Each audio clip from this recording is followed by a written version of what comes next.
अस्सलाम वालेकुम वरहमतुल्लाहि वबरकातुहू। उम्मीद करता हूँ आप सब बिल्कुल खैरियत से होंगे और मैं आज एक और वीडियो आपके सामने लाया हूँ। ये वीडियो बहुत ही इम्पोर्टेंट है मेरे लिए उस एतबार से क्योंकि दो चीज़ें इसमें। एक तो ये है कि ये वीडियो जो मेरी वालिदा है जब उनका इंतकाल हुआ इधर सऊदी अरेबिया में, मैं थोड़ा डिस्क्राइब करना चाहता हूँ जब उनका इंतकाल हॉस्पिटल में हुआ और वहाँ से कब्र तक जब उनको कब्र में लेटाया गया। अल्लाह ताला उनकी कब्र पर नूर करे।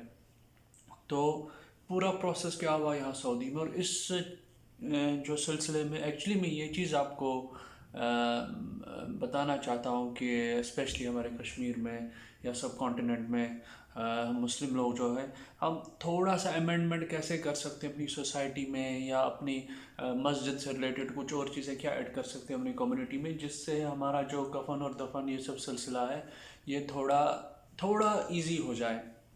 देखिए, मैं मानता हूँ हर जगह की अपनी अपनी एक कस्टम और ट्रेडिशंस होते हैं। हम एक कंट्री की चीज़ दूसरी कंट्री में अप्लाई नहीं कर सकते, कभी कभी उल्टा पड़ जाता है या बहुत मुश्किलात आ जाती है। लेकिन अगर कोई हम किसी जगह पे किसी सोसाइटी में अच्छी चीज़ देखें और उसको इम्प्लीमेंट करने की कोशिश करें, उस पर पहले बात करें, एक सिलसिला शुरू हो जाए, एंड देन एक सेकेंडरी चीज़ है कि मतलब वो इम्प्लीमेंट कर सकते हैं नहीं, उस बात पर डिस्कशन हो सकता है, वो बात एक अलग है। बहरहाल जब मेरी वालिदा का इंतकाल हुआ, अभी 2 साल हो गए, तो उनका इंतकाल लगभग रात के 1 डेढ़ बजे हो गया हॉस्पिटल में। तो उसके बाद आफ्टर हर डेथ उनको रखा गया, चूँकि उनकी डेथ एक फॉरेन लैंड पे हुआ था। शी बिलोंग्स टू कश्मीर, हम लोग कश्मीर के हैं, और उनकी डेथ सऊदी में हुई तो थोड़ी फॉर्मेलिटीज़ करनी पड़ी। पुलिस स्टेशन से एनओसी लाना पड़ा, एम्बेसी से एनओसी लाना पड़ा, और भी कुछ फॉर्मेलिटीज़ थे, तो पेपर वर्क था वो सब हो गया।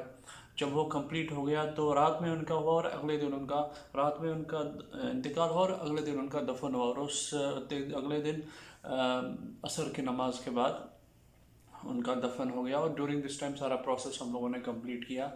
तो उसके बाद क्या हुआ, उसके बाद अब मैं आपको बताऊंगा कि एक्चुअली क्या हुआ। तो ड्यूरिंग दिस टाइम उनकी बॉडी फ्रीज़र में रखी गई थी मॉर्ग में। तो उसके बाद यहाँ पे बड़ा एक अच्छा सिस्टमेटिक चीज़ मैंने देखा।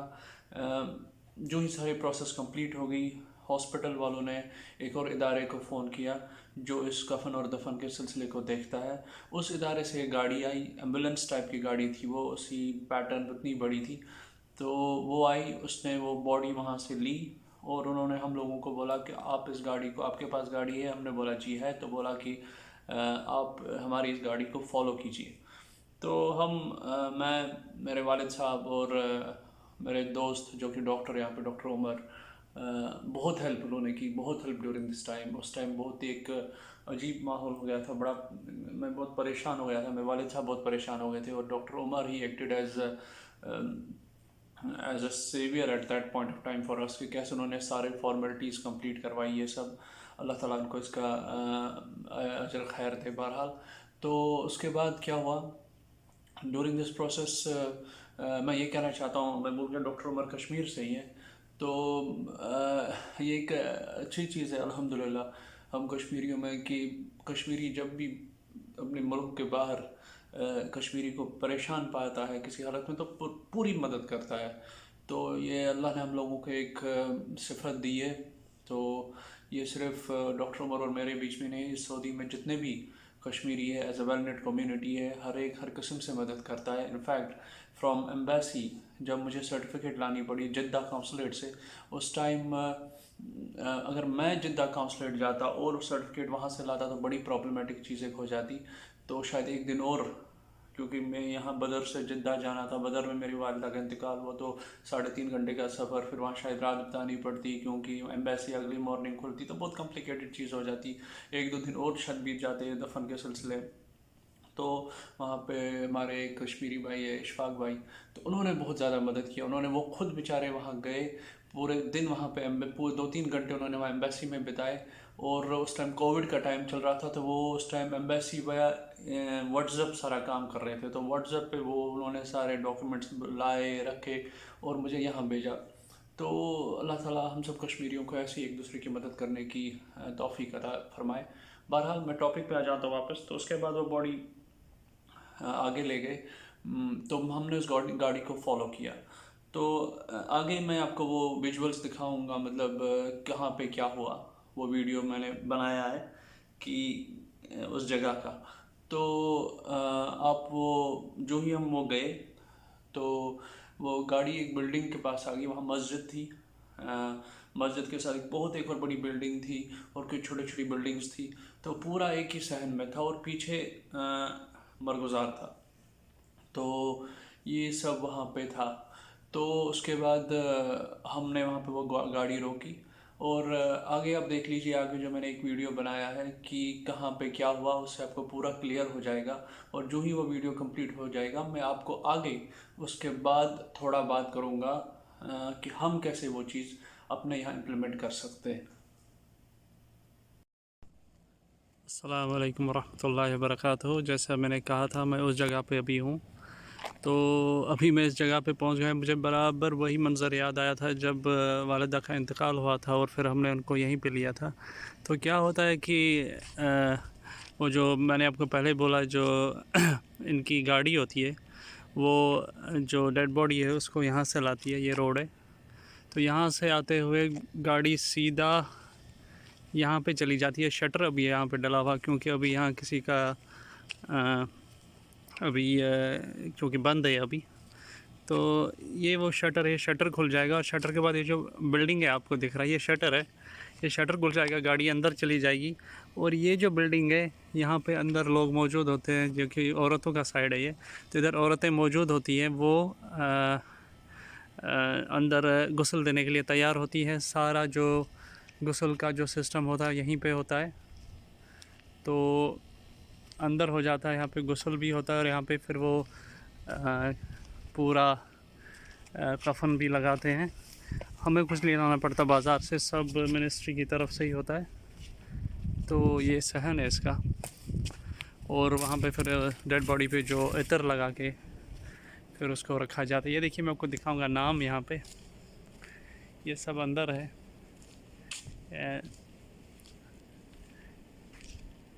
इदारा तजहीज़ मवाद व मुहाफ़िज़ बदर, यानी कि जो डेथ वो उसका इदारा है ये। मवात यानी मौत। तो ये अंदर उनका ऑफिस भी है, तो उसके उस तरफ जो मैंने बोला।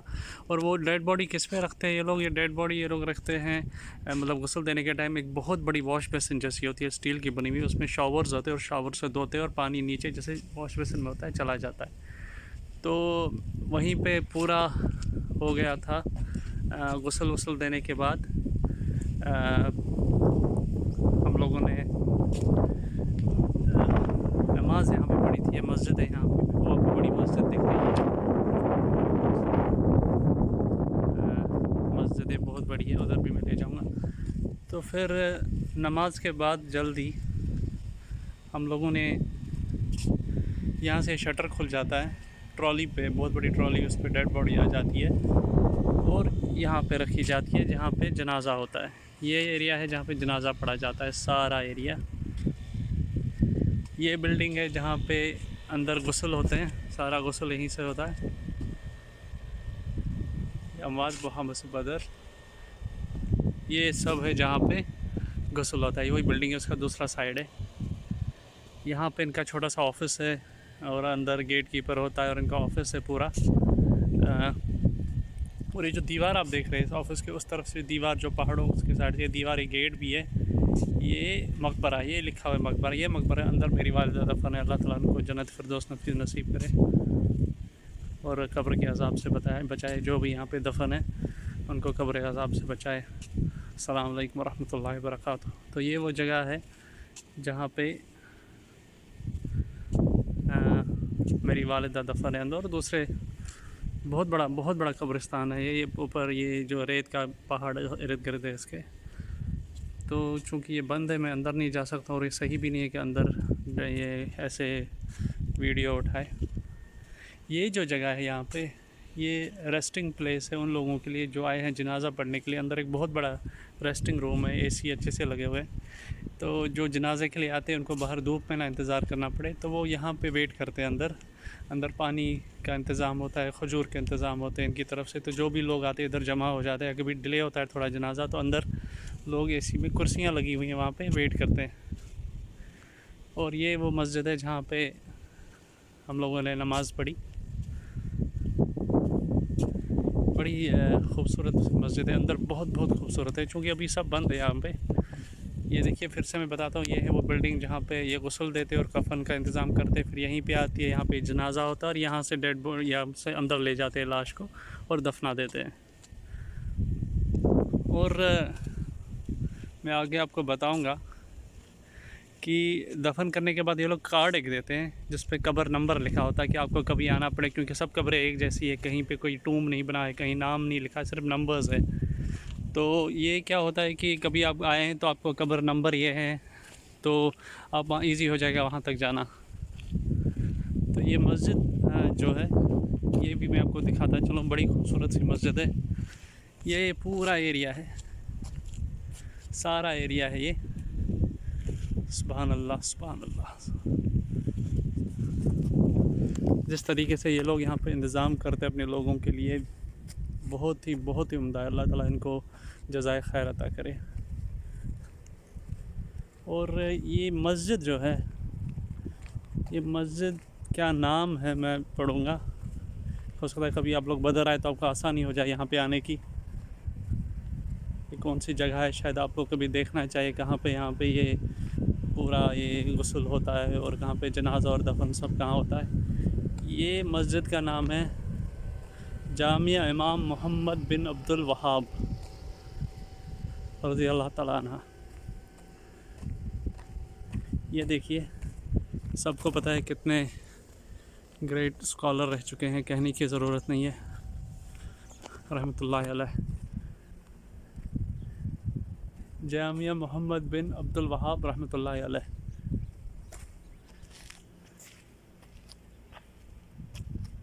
तो ये वो बिल्डिंग है जहाँ पे हम, ये मस्जिद है जहाँ पे नमाज होती है। तो ये पूरा एरिया आप देख लीजिए कैसा सुनसान है, खूबसूरत है, दूर दूर बिल्डिंग है। ये वो सब बदर के पहाड़ है यहाँ पे, इन्हीं पहाड़ों के दामन में ये खूबसूरत सी मस्जिद और गुस्ल करने की जगह और जनाजा पढ़ना सब यहीं पे हो जाता है।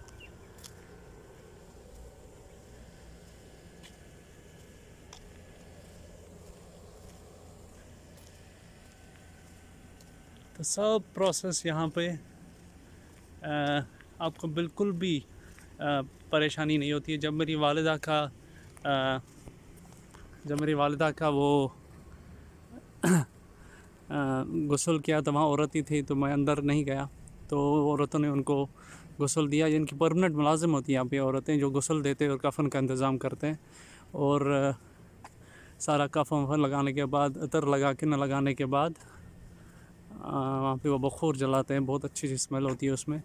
तो उसके बाद अब मुझे बुलाया गया था, आ जाए अपनी वालिदा के पास बैठ सकते हैं, क्योंकि वो कफन में थी पूरी। तो फिर मैं वहाँ पे बैठा,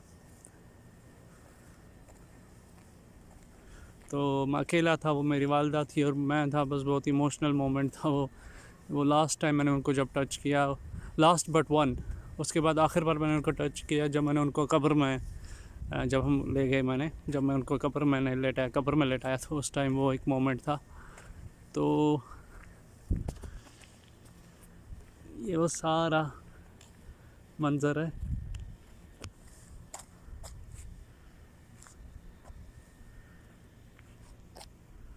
उम्मीद करता हूँ मैंने अच्छे से दिखाया और समझाया। अस्सलाम वालेकुम रहमतुल्लाह। बहरहाल आपने ये वीडियो देख लिया अच्छे से कि कहाँ पे क्या हुआ था। आई होप मैंने अच्छे से समझाया। तो हम अपनी जगह पे कैसे ये चीज़ इम्प्लीमेंट कर सकते हैं। देखिए, हमारे कश्मीर में बिलखसूस मतलब बहुत सी ऐसी जगह ऐसी है जहाँ पे कोई ऐसी मुश्किलात नहीं होती है कफ़न या गुस्ल के टाइम या दफनाने के टाइम। लेकिन बहुत सारी जगह ऐसी है, स्पेशली सिटीज़ और टाउन्स में, जहाँ पे कभी कभी बहुत मुश्किलात हो जाती है कि कब्र खोदने के टाइम, या बहुत सारे अभी, चूँकि हमारे बहुत सारी फैमिलीज़ ऐसी होती है जिनके यहाँ कोई ऐसा फ़र्द नहीं होता, जिसको एग्जैक्टली पता नहीं होता कि कैसे गुस्ल देना है। और स्पेशली जब औरत का मामला आता है तो उसमें उसको कैसे मतलब गुस्ल देना है, और स्पेशली उसको कैसे वो कफन पहनाना है, उसके अलग अलग पार्ट्स होते हैं, तो थोड़ा अलग कॉम्प्लिकेटेड चीज़ है वो। तो बहुत सारी फैमिलीज़ ऐसी है कि थोड़ा उस टाइम परेशान हो जाते हैं, तो ढूंढना पड़ता है किसी एक शख्स को जो ये करे, तो उसमें बहुत टाइम बीत जाता है, स्पेशली कब्र खोदने वाला। मुझे अब भी याद है, हमारे एक रिश्तेदार सोपोर का इंतकाल हुआ था, तो कब्र खोदने वाला 3-4 घंटे बाद मिला हमें, क्योंकि जो वहाँ पे कब्र खोदता था वो बीमार पड़ गया था उस दिन, और हमें बहुत दूर एक जगह से लाना, एक बूढ़ा शख्स लाना पड़ा जिसने वो कब्र खोदी, और उस 3-4 घंटे सब दर बदर इधर उधर घूम रहे थे 12। तो ये चीज़ हो जाती है। तो क्या हो सकता है, हम लोग, हमारी मस्जिद है, ठीक है, हमारे घर में हमारे यहाँ एक मस्जिद होती है, तो मस्जिद के साथ में एक कमरा बना दीजिए, 1-2 कमरे और एक्स्ट्रा बना दीजिए। हो सकता है मस्जिद में उतना पैसा ना लगाए, कोई बात नहीं है, ज़रूरी नहीं है मस्जिद में पैनलिंग हो, ज़रूरी नहीं है मस्जिद में बहुत बड़े झूमर लगे हो, ज़रूरी नहीं है मस्जिद में ताम जाम ये सब हो। एक बेसिक नेसेसिटी जो मस्जिद की होती है वो कंप्लीट करके, और बाकी का पैसा इस तरफ जोड़ दे कि एक छोटा सा हॉल, 1-2 कमरे ऐसे करके एक जगह ऐसी बनाए जहाँ पे हम लोग गुस्ल दे सकते हैं, और परमानेंट 2-3 आदमी, और 2-3 या एक औरत, एक आदमी, या 2 आदमी 2 औरतें ऐसे रह करके परमानेंट उनको मंथली कुछ पे कीजिए।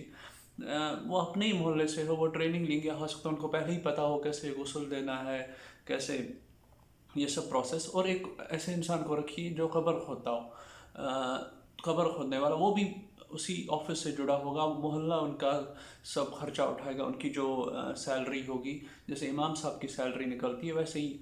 तो इसमें कोई परेशानी वाली बात नहीं है। हम पहले ही, चूँकि जब कश्मीर में इमाम रसद ये सब कहते हैं, तो ऐसे को तहत फिर हम क्या कर सकते हैं, इनका भी वो अलग पैसा दे सकते हैं। हम लाखों हज़ारों खर्च करते हैं, तो क्या इस मामले में हम मंथली एक्स्ट्रा और पैसा नहीं जोड़ सकते, और उसी पैसे से इनकी सैलरी निकलेगी, या थोड़ी मेंटेनेंस करना होता होगा।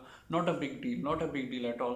तो उसमें क्या होगा, एक आसाइश हो जाएगी हम लोगों को। मिसाल के तौर पर किसी की डेथ होगी, तो वो डेड बॉडी हम डायरेक्टली वहाँ पे ले जाएंगे, पहले घर में रख के, जहाँ भी उनकी डेथ होगी वो हम, जब गुस्ल का टाइम होगा वहाँ पे ले जाएगी डेड बॉडी, वहाँ पे पहले ही आदमी होगा या औरत होगी, जो भी जिस सेक्स का भी डेथ हुआ, वो what ever gender it is, तो वो वहाँ पे गुस्ल देंगे, वो वहाँ पे उसको कफन अच्छे से पहनाएंगे, उस पर अतर लगाएंगे, बहुत नफीस साफ सुथरा तरीके से। और फिर जब टाइम होगा जनाजे का, तो जनाजा पढ़ा जाएगा, और मीनवाइल हमारे वहीं पे आदमी होगा जो कफन ये कब्र खोदता है, उसको पहले ही इन्फॉर्म किया जाएगा कि वो कब्र खोद के रखेगा। तो हमें दाएं बाएं कहीं दूसरे मोहल्ले में नहीं जाना है, किसी और एरिया में नहीं जाना, क्योंकि हमारे पास पहले एक फैसिलिटी होगी कि हमारे पास गुस्ल करने वाला भी अब करने वाली है, हमारे पास कफन का भी इंतज़ाम है मस्जिद में, हमें बाज़ार से कफन नहीं खरीदना है, हमारे पास कब्र खोदने वाला भी है, और इन बिटवीन जो छोटी मोटी चीज़ें, ट्रांसपोर्टेशन और ये सब, वो खर्चा भी हम उठाएंगे। क्योंकि कभी कभी क्या होता है, बहुत दूर होता है जो हमारा मरगुजार होता है, बहुत दूर होता है, हम चाहे तो गाड़ी में ले जा सकते हैं हम, और ताबूत में ले सकते हैं, दैट्स अ सेकेंडरी थिंग। तो लेकिन तो ताबूत में उठा के ले जाके, वो मसला है, ताबूत तो पहले ही होता है मस्जिद में, लेकिन ये दूसरी XYZ चीज़ें जो है, जो बहुत अहम है हमारे लिए, तो वो जब एक रेगुलर एक चीज़ बन जाएगा हमारे यहाँ, तो बहुत आसाइश हो जाएगी, बहुत बहुत आसाइश हो जाएगी हम लोगों की। करना कुछ नहीं है, थोड़ा सा पैसा मस्जिद का जो जा रहा है, थोड़ा इस तरफ डाइवर्ट करके ये चीज़ें बनानी है। क्योंकि देखिए, ये जो चीज़ें बहुत ज़रूरी है मुसलमान के लिए, वहाँ से एक आखिरत की तैयारी शुरू हो जाती है। दुनियावी तैयारी मस्जिद जो है उधर ही है, हमने की, उसके बाद अब आखिरत का काम। अगर उसमें हम लोग थोड़ा इनिशियली थोड़ा मदद करें, तो उसके घर वालों को बहुत आसाइश होगी उस टाइम। उसके घर वाले जो पहले ही गम में होते हैं, पहले ही बहुत सारी प्रॉब्लम्स फेस कर रहे होते हैं उस time, emotionally, mentally, physically they are drained out. तो उस टाइम अगर हम लोग उनकी थोड़ा मदद करें एज अ कम्युनिटी, तो ये एक बहुत बड़ा फ़ायदा होगा। आई होप हो सकता है हम सब मोहल्लों में ये चीज़ ना शुरू करवाएं, लेकिन एटलीस्ट उस मोहल्ले में कर ले जहाँ पे कर सकते हैं, देखिए मैं फिर से कह सकता हूँ आपको कि हम बहुत सारा पैसा बहुत जगहों पे खर्च करते हैं। कोई बड़ी बात नहीं जब एक कुंबे में जब मतलब एक जो ये मोहल्ला है या गांव है, अगर कभी एक मस्जिद में 100 घर होते हैं, 80 घर होते हैं, 50 घर होते हैं, 150 घर मुख्तलिफ होते हैं, तो हम एक थोड़ा थोड़ा पैसा निकाल के ये सब प्रोसेस कर सकते हैं। अब देख लीजिए एक मोहल्ले में 4-5 मस्जिदें कभी होती है, एक बड़ा सा एरिया ले लीजिए उसमें 4-5 मस्जिदें होती हैं। हम हर मस्जिद में बनाने की ज़रूरत नहीं है, एक मस्जिद में बना दें जहाँ पे आसपास जो 3-4 छोटे छोटे मोहल्ले हैं वो भी उनका भी ये सब प्रोसेस वहीं से होगा। तो एक उस टाइम एक ये परेशानी नहीं रहेगी जहन में कि वह सानुन कबर खनन वोल वह सानुन गुसल कुस दी ये कफन कतानो तमिज नफर दौरा कफन आने बाजार। सो एक कम से कम एक सही तरीका हो जाएगा। देखिए मैं जो पता है कश्मीर में बहुत सारे ऐसे गांव हैं जहाँ पर कम्युनिटी लेवल पे जब कोई इंतकाल हो जाता है, कुछ हो जाता है, कम्युनिटी लेवल पे कम्युनिटी आती है, वो सब प्रोसेस कर लेती है, तो उस टाइम सब सही हो जाता है। लेकिन बहुत सारी जगह ऐसी है, स्पेशली मैंने बोला टाउन्स एंड सिटी जैसे, वहाँ पे ये सब थोड़ा मुश्किल हो जाता है। और जब एक शुरू करेगा, एक मोहल्ला या एक कस्बा शुरू करेगा, तो आहिस्ता आहिस्ता सब कस्बों में ये चीज़ें हो जाएंगी। बहरहाल ये एक तजवीज़ है मेरी तरफ से, ये ज़रूरी नहीं है कि मतलब फिर मैं सही हूँगा कि हमारे यहाँ इम्प्लीमेंट हो सकता है नहीं, लेकिन जहाँ तक मेरी सोच है, मेरी पूरी ये मतलब जितना भी मैंने कैलकुलेट किया, I think it's not impossible. और इस चीज़ से हमें फ़ायदा ही होगा, नुकसान नहीं होगा। बहरहाल ये चीज़ें इंशाल्लाह इम्प्लीमेंट हो तो हमारे लिए और अच्छी बात होगी। तो मैं आगे भी बहुत सारे ऐसे वीडियोस लाऊंगा जिसमें हेल्थ रिलेटेड में मैं लाता हूँ और कम्युनिटी रिलेटेड भी, कि मतलब हम क्या कर सकते हैं क्या नहीं। और सऊदी की कुछ ऐसी ऐसी चीज़ें जो बहुत सारे लोग ऐसे होते हैं जो एक यहाँ उम्रा और हज पे आते हैं लेकिन बहुत सारी दूसरी जगहों पे नहीं जा सकते ड्यू टू टाइम रेस्ट्रेंट, और क्योंकि पैसे की बहुत और खर्चा, यहाँ के और खर्चा हो जाता है। तो पहले एक लिमिटेड अमाउंट ले आता है इंसान, तो दूर दूर जगहों पर नहीं जा सकता, उस टाइम की भी किल्लत होती है। तो मैं कोशिश करूँगा कि कुछ ऐसी जगहों पे, या बहुत सारे लोग ऐसे हैं जो नहीं आ पाते यहाँ पे, तो उनके लिए कुछ ऐसी जगह, इंटरेस्टिंग जगह वो अपने वीडियोस में लाता हूँ। प्लस हेल्थ तो मेरा, I am doctor by profession, तो मैं इससे पहले भी मैंने कुछ टॉपिक्स हेल्थ पे लाई और आई होप उससे थोड़ा फ़ायदा हो जाए। मैं आसान लैंग्वेज में समझाने की कोशिश करता हूँ, कभी भी कोई टफ वर्ड्स नहीं यूज़ करता हूँ। बहरहाल आप प्लीज़ मेरे चैनल को सब्सक्राइब कीजिए और यू जस्ट फॉलो इट। इंशाल्लाह आगे भी बहुत बहुत अच्छे वीडियोस आएंगे जिससे इंशाल्लाह हम लोगों को फ़ायदा ही होगा। मैं पूरी से पूरी कोशिश करता हूँ कि it will benefit you guys. तो अपना ख्याल रखिए और I hope this video was a kind of help for you all. और आई होप अल्लाह ताला हेल्प अस, अल्लाह ताला हमें इस दुनिया में भी और आखिरत में भी कामयाबी अता फरमाए और हमारे सारे गुनाहों को मग़फ़िरत करे और हमें एक नेक और सच्चा और अच्छा मुसलमान बनाने की तौफ़ीक़ दे। अस्सलामु अलैकुम वरहमतुल्लाहि वबरकातुहू।